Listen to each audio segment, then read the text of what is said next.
নমস্কাৰ মই গীতাঞ্জলি শৰ্মা পুনৰ এটা নতুন ভিডিও লৈ আহিছো আত্মবিশ্বাস সেলফ কনফিডেন্স কি বুজি আপুনি এই শব্দটোৰ পৰা যদি মই আপোনাক সুধো যে আপুনি আত্মবিশ্বাসী নে আপোনাৰ নিজৰ ওপৰত বিশ্বাস আছে নে নাই সেলফ কনফিডেন্স নাইবা আত্মবিশ্বাস এটো এটা ফিলিং নেকি মানে অনুভৱ নেকি আজি এই বিষয়ে কথা পাতিম এই ভিডিওটো একদম হেখলৈকে চাব এই ভিডিওটোত মই আপোনালোকৰ লগত শেয়াৰ কৰিম এটা ডিফাৰেন্ট ইনসাইট আত্মবিশ্বাসৰ এটা বেলেগ দিশ আত্মবিশ্বাস সেলফ কনফিডেন্স এয়া ফিলিং নহয় এয়া কোনো ধৰণৰ অনুভৱ নহয় যে আপুনি মনেৰে অনুভৱ কৰিছে আৰু আপুনি আত্মবিশ্বাসী হ'ব তেনুকা নহয় আসলতে এইটো এটা প্ৰুফ আত্মবিশ্বাস এটা এনেকুৱা যুক্তি যিয়ে আপোনাৰ ধাৰণাক সত্য বুলি প্ৰমাণিত কৰিব আৰু এই যে প্ৰুফ বুলি কলো মানে প্ৰমাণ হেয়া কৰ পৰা আহে জানে হেয়া আহে সেলফ ট্ৰাষ্টৰ পৰা মানে আপোনাৰ নিজৰ ওপৰত কিমান আস্থা আছে আচ্ছা আপুনি মোক এটা কথা কওক কেতিয়া আপোনাৰ এজন ব্যক্তিৰ ওপৰত আস্থা ভৰসা নাইকিয়া হৈ যায় কেতিয়া আপোনাৰ সেই ব্যক্তিজনৰ ওপৰত বিশ্বাস নাইকিয়া হয় যেতিয়া সেই ব্যক্তিজনে বাৰে বাৰে মিছা কথা কয় বাৰে বাৰে কথা দি কথা নাৰাখে নতুবা মিছা প্ৰতিশ্ৰুতি দিয়ে তেতিয়া কি হয় সেই ব্যক্তিজনৰ ওপৰত আপোনাৰ ভৰসা নাইকিয়া হৈ যায় সেই ব্যক্তিজনৰ ওপৰত আপোনাৰ বিশ্বাস নাইকিয়া হৈ যায়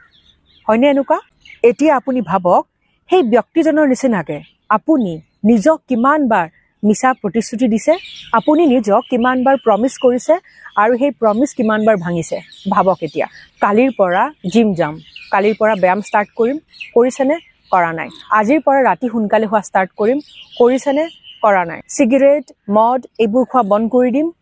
পাৰিছেনে কৰিব কৰা নাই এইবাৰ মই ক্লাছৰ টপাৰ হ'ম কৰিছে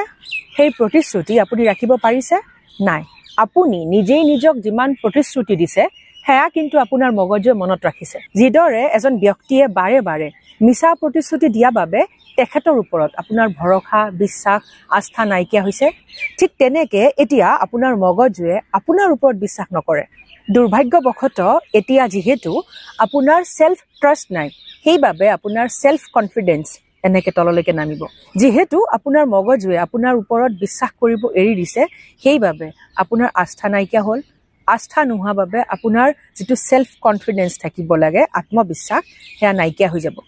সেইবাবে যদি আপুনি দৃঢ় আৰু অবিচলিত আত্মবিশ্বাস বিচাৰে তেতিয়াহলে আপুনি নিজক দিয়া প্ৰতিশ্ৰুতি ৰাখিব লাগিব আপুনি নিজক যি কথা দিয়ে হেয়া ডাঙৰো হ'ব পাৰে সৰু হ'ব পাৰে